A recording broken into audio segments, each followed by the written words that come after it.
Hello, everyone. Welcome to another episode of Reality Derby. I am Marcus James Dixon. And I'm Denton Davidson, and we are talking Amazing Race today. Big Brother Amazing Race crossover. Yeah, and we're also going to dive into Survivor 49, which, I think everyone at this point is just waiting for 50, right? It does feel like that. And we also spoke with Matt and Megan, the latest Amazing Race team, to not even reach the mat. It was So bad. it's like It was not brutal. these Big Brother people cannot race to save their lives. So that's entertaining at least. But we'll talk to them. We'll have that interview at the end here, so people can see their comments on how their race went, their inability to navigate, and who they're rooting for to win the $1 million. And it's so funny that on the show he's known as Matt because on Big Brother he was Turner. So whenever someone mentions Matt, I'm like, who's Matt? Oh, Turner. Yeah, I was confused by that too. I was like, who's mad? And then also you'll see in his interview his hair is gone. So he's got a fresh look. And I saw on social media that he lost a lot of weight after filming, between filming and now in October of 2025. He lost so much weight. He looks amazing now. So, why don't we talk about our favorite moments from this season? The Amazing Race 38. Do you want to go first? From an entertaining standpoint, I think that it's just been fun for me to watch how bad they are. Like they can't find their way out of a paper bag. I mean, I've spoken to Enzo and his brother who got lost and could never find their way, and then Matt and Megan. When I spoke to them, they told me they were like 12 hours behind Jag and his brother. So they just went completely the wrong direction and ended up at like a random IKEA an hour off course. And they were in the back of the group, the back of the pack the whole time, along with Angela and Lexi, who I talked to last week. And poor Angela. I wanted more of Angela on my screen this season because she was so dynamic on Big Brother. We just didn't get enough of her. No, that didn't come through. And it wasn't the same like with her daughter, who I feel like is just scratching and clawing to be an Instagram star. They just weren't as fun as I was hoping. Well, my favorite moment is just kind of the whole concept, the whole twist this season that it's all Big Brother people and their family members. I think fans have been wanting something like this for years. I talked to Phil Kogan after the Emmy nominations came out, and he told me this was sort of a fan idea that fans have wanted to see Big Brother people on The Amazing Race before. Like a whole season of it, because in the past, what Cody and Jessica won, Derek and Claire Derek and won. Claire. So Big Brother house guests have played before, but never like this. And so I'm Rachel, glad they Rachel tried. and Brendan played. They didn't win, but they were on the race as well. And Rob and Amber from Survivor, so they've kind of picked from all of the different CBS shows. But I just love the idea that they tried this. I could never see Survivor filling the beach with Big Brother contestants. I don't think Jeff Probst would ever go for that. But I'm glad the Amazing Race tried it. Absolutely not. But Jeff did say he's willing to look at Rachel's clip Yes. if she wants to send one in. I like this concept as well because people always seem to want like a Big Brother All-Star season, and I hated the last All-Star season so bad because I think that it was so obviously pre-gamed. These people spend hours together, like people don't see from home, but they're at constantly at events. They're doing podcasts together. They're on cruise ships together. Like people are always talking about the Big Brother cruise. So these are like they become real friends. So imagine going into a competition, like you're not going to go after your friends. Like it's so pre-planned. So it makes a Big Brother true all-star season really difficult, I think. And to put them in the Amazing Race, I mean, you're racing. Like you can't really help your friend. Like if me and you are racing through Czechoslovakia, I'm not going to just stop and plow a field for you. So it makes it more competitive and more interesting to actually have a Big Brother All Stars on a different reality show completely. Yeah, it's such a fun concept.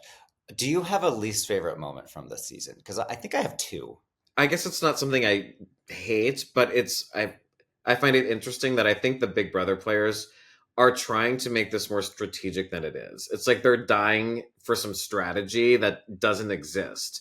They're pulling alliances together. Like maybe it'll help a little bit if you're at the front of the pack, But in general, I think they're just being a little bit too paranoid about alliances and strategy. It's like just race. Like all you have to do is beat each other. Secondly, what I do dislike about this is the 90-minute episode. Oh, People were big fans of Survivor going 90 minutes. I just don't think Big Brother has it in it. Like it just feels like it's dragging and they're showing almost too much. And in the last episode with Matt and Megan, I don't think they appeared until like 40 minutes into the episode, and Jag and his brother were like already almost done with the leg. So like it's not even like edited to make it look like they're all in the same spots. So I just think the 90 minutes is it's more than big or more than the Amazing Race needs. I sort of agree with you, but sort of not. Like, I think the issue is there needs to be another challenge because The Amazing Race is all about challenges, whereas Survivor is more about characters. But for The Amazing Race, now that they know they have more screen time to fill, there should be an extra route or whatever, a detour or something per episode to fill up that extra time. Because sometimes I'm like, we're still doing this challenge. Like, we've been at this challenge for half an hour. Let's move on. So I Or don't. just show what they're doing at the hotel, or like who's having dinner. What are they talking about? Any Yeah. something else, because they stick on like one challenge, and it's like okay, like I've seen these people like trying to find flowers for a half an hour. I'm over it. Oh, brutal. So one of my least favorite moments was Jag and Jag and his brother giving up first place to Natalie and Stephanie because it was one of their birthdays. I'm like, this, you gotta win. You gotta go for it, Jag. Like, I don't know. I get it. He wants to thank them for helping him with directions, but I mean, you go for the win. I don't like the, oh, you can have it. And then Natalie and Stephanie should feel awful that they didn't deserve first place. They were given first place. I wouldn't have taken it. I'd be like, Jag, you step up there. That's your first place, buddy. They don't care. But Jag also stupidly was like saying he hoped to took a target off their back a little bit, so it didn't look Exactly. like they got first place. I mean, everyone knows you really got first place, and being first, or first, second doesn't change the target on your back at all. So I No. would be thinking more along the lines of let's be the first team that ever wins Yes. every leg of the race. I mean, how long can we go undefeated? Like that's what I would be going for. Yeah, I thought that was pretty lame. The other thing that I have an issue with was the driver's seat twist. Last season, they introduced this for the first time. It was so dramatic. Everyone was yelling at each other, hating each other. This time, Natalie and Stephanie did a strategic, again, the big brother strategy coming in to make it so, nobody hated them and everyone loved them. Barf, barf, barf. Yeah, I agree. I mean, people, you're not going to get voted off. I mean, the worst that can happen to you is you get like U-turned by like some jaded team in the future. But honestly, at the U-turn, people should be targeting people who are going to get them eliminated. Like not someone. It's not like some sort of retribution. It's just Yeah. it's not the same game as Big Brother. And yeah, being afraid to get blood on your hands and being all Yeah. nice is just stupid. Yeah, somebody said that on the episode, like they didn't want blood on their hands. I'm like, well, you're not playing Big Brother. Who cares about blood on your hands? Who are you rooting for to win? I think I like Tucker and Eric, the brothers. Um, I like Tucker and Eric. It's funny, like watching Jag and his brother. I remembered how sick of watching Jag win everything on Big Brother I was, and I was like, maybe his season just sucks and there's no one else competitive. But to see him like now winning all of this, it's like he's just like freakishly good at random like Hmm. hauling dirt. So yeah, I mean, I don't know. I don't necessarily have a favorite. I like Kylan and Taylor. I like Rubina. Kat makes me laugh. Although I think she's not long for this race. Like I feel like we'll be talking to her real soon. She's in the back of the pack with where Angela and Lexi and Matt and Megan were. I think these three or four teams, Well, Taylor and Kylan and Kat are Taylor also. are too. I think Kylan and Taylor have gotten ninth place all three legs, so they're not going anywhere. Like they're just Yeah. flatline. So unless there's some kind of, like a train or a bus where they all have to wait and catch up to each other. Unless that happens, like you're right, it's going to be Kat and Alex next, Yeah, unfortunately. I really wish Enzo and his brother Jack would have lasted longer. Enzo's like he's my favorite. I just think he's really entertaining. I would have liked to see him progress through the race a little bit more and have some more fun. The meow meow. Meow meow. Any other thoughts on Amazing Race? No, I mean, I hope it picks up a little. Like I'm not in love with it. It's good, it's entertaining, but I just need a little more. It just needs a little more oomph. Yeah, it's a little European. I mean, they're not going anywhere else this season. That you It's know what? That might be the part of it. Maybe it's that they're just going through Europe. Like I'm missing them like struggling through the dirt roads of a rural country or like having to hail like a tuk tuk Mhm. or whatever. Like it's just maybe it's just too easy going through all of these cities and Mhm.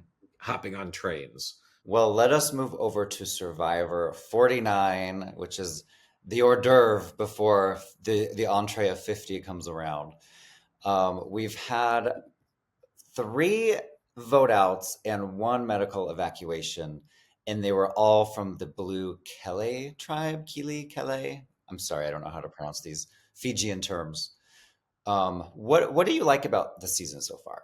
Let's talk about what I don't like. Um, because you just mentioned it. This tribe is losing everyone. Like, get rid of three tribes. They need two tribes. Thank you. There's, what is there, two people left? Three? Two people. Like, they have to be dispersed now. I mean, it's, I never really understood why they needed three tribes. I mean, I thought it was a fun little twist that they brought around for seasons like 41, 42, 43, but then it stayed. And Look, it's like, just like the three finalists, when there's almost always one that gets nothing. mhm. I miss two finalists, two tribes. Yeah, and this whole new era, I mean, we don't get themes anymore. So we're not seeing blood versus water or edge of extinction or however whatever theme you want. Like we're not seeing any of them. It's just the same thing every season. Three tribes, they always battle each other and one tribe always loses and gets, all their people out first. It's very repetitive and Yeah. it's not fun. No, it's been a boring season until just recently. So I'll just go first and then you can give both of yours. But because mine tie together, like that's my least favorite part is this dwindling tribe. But my favorite part was, this snake bite. Like that really like jacked up the intensity of the season. I've never seen anything like that. And we even got taken back to base camp, like a part of production that we've never seen before. So it's like this little behind the veil that we're seeing, and that was fascinating to watch and scary for someone to have to be taken out like that. Yeah, it was really incredible. As it was happening, I'm like, wait, we're actually the cameras are following him to the medical facility. We checked in with Jeff Probst about the decision to show, behind the scenes of Survivor, and this is what he told Gold Derby. He said, as we were assessing how best to tell the story of Jake's snake bite, we made the decision that we wanted the audience to experience it in the same way that we did. So that meant showing every step as it unfolded, including taking viewers inside production in a way we've never done in 25 years. It really was a kind of a shocking, eye-opening moment. And then they also showed the safety guide of, look, this is the snake that's bad, this is the one that's good, and it was very eye-opening.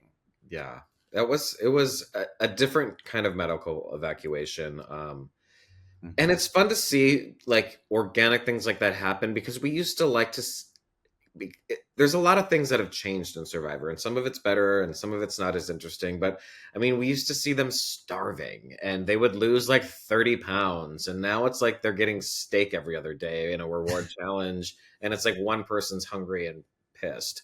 So it's like it was interesting to see it sort of go back to its roots a little bit in that moment because it does feel like I think Parvati even mentioned it. Like the surviving part of it is sort of gone. It's completely a social Hmm. game and experiment, but it's not as difficult really to survive anymore, especially now that they're on the same beach. Like we're not seeing hurricanes, freeze people freezing in the rain. It's just Yeah. that fun part of it is gone. The Australian Survivor series, the spinoff that they do, Down Under, that one. that one has more survival aspects, mainly because they're there 40 something days. So we do see them starve and lose weight. It's very interesting. The difference between the US and the Australia They version. used to do Ponderosa. Remember Ponderosa? I loved that when they would get off the island and then they would weigh them, and you would get to see them Mhm. eat like a piece of pizza for the first time. That was great. I miss that. I mean, that should be on the show. That shouldn't be like an internet extra. Especially that it's 90 minutes. That should open the next episode. Like last week's eliminated player should be shown arriving at Ponderosa. Sort of I like, mean, it would people would love that. yeah. So I'll start with my least favorite moment, which is the kumbaya-ness of all of this. Everyone's just there to love each other and get social media followers. The group idol hunts. Why are they doing group idol hunts? They should each be individually looking for those dang idols themselves. And then once they find it, well, you got to share it with everyone. No, stop sharing everything. Keep it to yourself, people. You've watched the show just like I have. When you tell somebody your secrets, it almost always backfires. Yeah. I think social media has sort of almost ruined these shows a little bit because people are going in with a Mhm. very specific thing in mind that I'm going to brand myself and now I'm going to become an influencer and that's going to be my life. I mean, 20 years ago before social media, people were just going in and you could be ruthless and do horrible things and you weren't going to get attacked on social media and Mhm. it wasn't going to ruin your brand that you were like going to get sponsors when you left. So, it, I think social media is to blame really for sort of that kumbaya feeling that we're getting now. I mean, social media has ruined a lot of things, but this is just one aspect.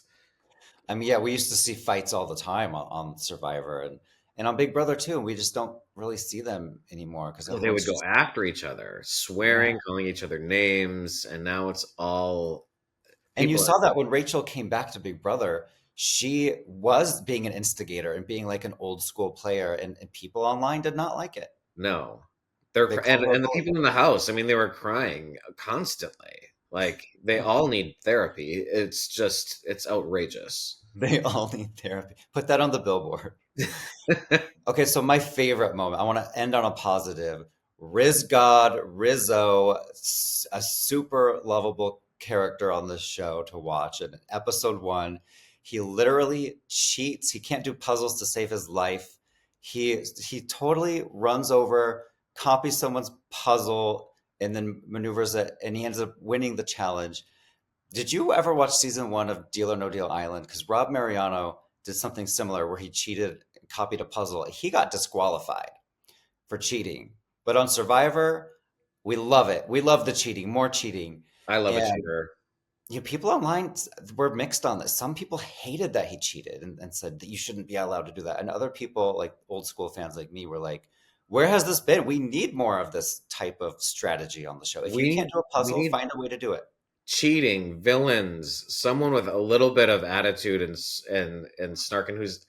I mean, we also you also need people to hate. I mean, people are always like, "I hate this person. Get them off the show." How boring would the show be if you didn't hate somebody? Like, no, Mhm. you have to have you have to have that difference in personality. And if you just like everyone and they're all good people, what's the point of watching? Yeah. And I feel like Rizzo is getting a hero's edit, but if you look at some of these fan comments, they think he's a villain, and he's not. He's just playing the game differently. But I think Rizzo's going to go far. I really do, especially because I don't know who's on season 50, but I've heard a rumor that maybe Rizzo's on season 50. So Oh, there. if you want, I knew there were two of them, but I couldn't remember who the rumors were. But Yeah, I don't know if it's true or not true, but I just heard you know something, and someone told me that in my ear. So there you that's go. what people are waiting for. 50. I mean, I feel like this season is going to be probably, unless something crazy happens, one of the most forgotten of all time because I feel like people are just like watching their watch, waiting for this to end. I mean, when the most dramatic thing is somebody stealing a shoe and hiding it behind a tree, and then the person finding it 2 hours later, you're in bad luck, bad trouble. Well, that is our thoughts on The Amazing Race and Survivor after the first 3 weeks. I'm excited for seeing what's coming up next, where there's going to be a drop your buffs moment, of another kind of tribe swap thing is going to happen, so that'll be fun. And let's go to Matt and Megan, our exit interview from The Amazing Race, and see what they had to say to Reality Derby. Well, Matt and Megan, you were the last to depart this leg and then completely left in the dust. Like, what happened? You didn't even get to the mat, and Phil had to come and drag you off the course. So, talk about that unceremonious exit. Yeah. Honestly, I love the way we went out, low key. Like I thought it was so great. But overall, during that whole day, I think our biggest challenge was the navigation. I Yeah. know a lot of teams were struggling with it, but I think by far we were struggling the most. And the thing is, like, getting to Kunta Ora, I mean, just like every other team, we had some struggles, but overall, like, we got there in with everyone else. Like, we were in Kunta Ora when Chelsea was in Kunta Ora. I mean, Mhm. she was on the other side of that competition, but nevertheless. And so then I did that competition extremely quickly. And I mean, listen, we had our downfalls, that being when we asked for directions, Every time that they were like they were completely always wrong, wrong. and it could have been like our, bad, obviously. But it was just like every single time we got directions, it was like the complete opposite Yeah, direction. and we're doing what everyone else is doing. We're showing them, hey, here's where we need to go. Can you plug that in? And they did. And we ended up at an IKEA an hour in the wrong direction. And then when we came back, by that time, everything was done and Phil was waiting for us. So I get it. Yeah. I mean, we tried our best though. But getting left in the dust is like a great way to just explain I it. think so. So it felt like that for sure. Well, you struggled, I mean, the first all three legs. I mean, you were towards the back. So why do you think you struggled to sort of get I your know. momentum? I think we struggled to get our momentum because we were most definitely alone. We were with no other teams for a good chunk of the race. We were by ourselves. We didn't have any other team to lean on, any other directions to lean on. It was literally just him and I, and someone being not ever visited outside the country before. It was just a complete shock and a complete like, I don't know. Something unique that we've never experienced. And to be fair, and I'm not trying to gas up because obviously we were great, but like challenge one, as soon as we left the mat with Phil, or I guess going on to challenge two, we navigated to the right highway extremely quick. But the reason we ended up in last was because we were just going the wrong way on that highway that we navigated to. And so there's a 50-50 chance, I feel like, that it could have really worked out. But since we went the wrong way, then there was never a time again that we Yeah. interacted with teams other than And one or two comps. and making those split second decisions as well while you're in that high pressure scenario is like so scary because you're like, this could make or break us. And quite literally, it broke us every single time. So Yeah. it was a learning experience, but I don't think we actually kind of grasped onto the navigating ever. So And Matt, I mean, fans remembered you from Big Brother 24. What was it like joining The Amazing Race and getting on that line with, like, it was basically Big Brother All Stars on The Amazing Race, and then you get to bring, you know, your Yeah. newlyweds with, you were described as the newlyweds. Yeah, I mean, I was honored that I was even asked to be a part of what could be like an all-star Big Brother. I felt like I was more of a personality hire, to be fair. I don't think anyone was like he's like a comp beast. Although I won my fair share on Big Brother, but honestly, I was honored to be there. I mean, like some of my best friends were there. Joseph was at our wedding. He was one of my best men. And so I wish they showed that on the show, like our wedding photos with Joseph, because we're just so close with him. And when we were on the mat, I was like, I'm cool with headed out, but I just hope Joseph wins this. And overall, it was fun, especially getting to like see people that we had never met or talked to. I didn't know Angela up until then, and we became very close from the race. Same with I don't know. There were a few. Natalie. I never heard of Natalie because I didn't watch that season or before 20 or 19. So that yeah, was awesome. it was great seeing Angela and especially Natalie. But with Angela, especially on the second leg, it was really cool because we were able to catch up with people on that train for like the first time. And then from that point on, we did good navigating with Yeah. the other teams. So like we were kind of just like working with Angela and Lexi to kind of get ourselves to like the next spot and then trying to figure it out from there. But it was so helpful having like four brains instead of two working together on things. Even when we were going from Port of Volendam to like the cheese market, like on the way to the port, I remember we were driving our car, lost as hell, and we passed by like 9 teams following one another as we're alone. And it's like, must be nice. Obviously, we put ourselves in the situation to not follow these teams, but like it just goes to show when you're with that combined with you not starting relative until when you ended compared to every other team, it's like, when am I supposed to catch up? We started day 2 like 12 hours behind Jag. What, day 3 I'm going to catch up 12 hours? I don't think so. Well, that's what's interesting to me about this season is if you watched The Amazing Race before, I feel like this is like teams are trying to make alliances more than a typical Amazing Race season. Like there feel like there is an attempt to be more strategic. That I don't know if that's going to work out for everyone in the end. Did it feel like that to you? Like why are people making alliances, or were you just not really part of that? We were expecting. I mean, I think I was expecting it. I mean, it's Big Brother people. Everyone in Big Brother wants to form some type of connection, and everyone's a personality. So it's like I think everyone wants to interact and wants to talk to each other. So I don't think it was any surprise that people were making those alliances and stuff. Yeah. It just sucked to not be a part of it because we were just so behind. Yeah, I mean, as we're like on the train, like 3 days of us being alone straight, and we're like, yeah, I think we could either be in the front or the back. Pretty sure we're in the back right now. So it's what you expect, especially if everyone's traveling together, and especially at the front, like there's no negative side to kind of helping one another, at least from my perspective. So I mean, it only makes sense. What was the best time you had on the race?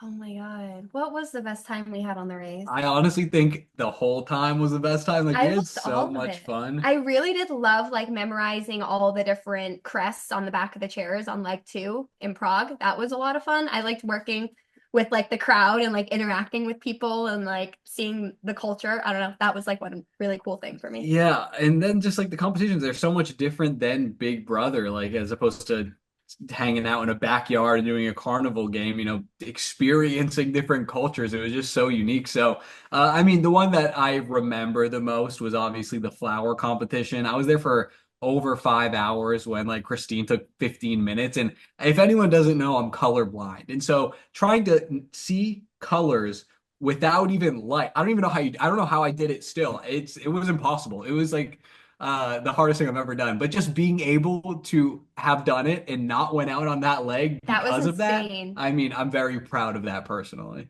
What else didn't they show that you maybe wish they could have shown, or what do you remember happening that maybe didn't come across in the episode? I think making the plea for the express pass. I mean, like when Taylor got the express pass, we were able to be like make a case for ourselves when we were doing our introductions in that beginning circle. And I think it would have been very interesting because every single person that was there made a case for why they think they should have gotten the express pass. And I mean, ultimately, Jag got it. But Jag getting it, I think, is also a form of like Big Brother-ish gameplay happening because like her trying to strengthen like a semi-alliance, like for the express pass, I think was a good idea or an idea, Or reaching out nevertheless. to people that they both weren't too close with. They wanted to make friends. So I think that was a good thought behind it. Yeah, I wasn't stoked in the moment to hear that Jag got it, but I do think it made sense for the purpose they were going for. So I just think those pleas would have been really cool to see.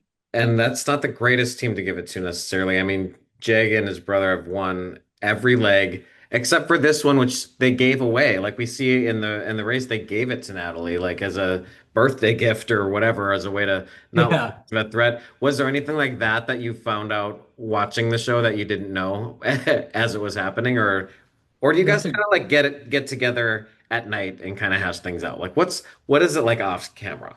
I feel like we kind of just put it all out there. I don't know. I Yeah. don't think there's any like I don't go back in my head and I'm like, oh, I should have done this or I should have done that. I feel like we kind of did what we had to do to Yeah. get further.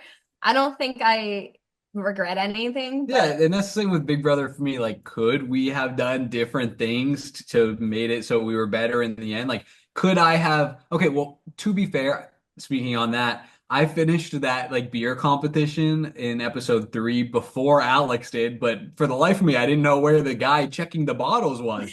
So like hypothetically, had I actually known who was supposed to check the bottles, and I went to him before Alex, which was very possible because I was wandering around lost for 5 minutes, then we would not have stopped the person we did for directions, and we probably would have made it there on time. And from there, I think maybe we could have been fine that leg. But like it's like a butterfly effect, and to like You never know what could yeah, happen. and to be upset by that like minute detail, it just is what it is. Like there, you can make up 100 dream scenarios, but what happened is what happened.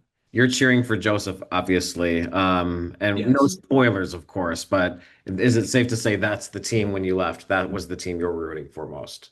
Yeah, and like I'm rooting for everyone in a way, No, but you're not. Joseph I'm just closest with, and so like he's And he's I my do boy. feel for Adam as well with his medical situation. So I do want them to push it as far as they can. And also, if there was like a runner-up team I'd be voting for, it'd be like either I guess I love Izzy and I love Hannah, but then it makes it so hard because I love everyone. There was no one I wish ill will for that gets out at all. I love them. Really an amazing cast. We Yeah. love everybody.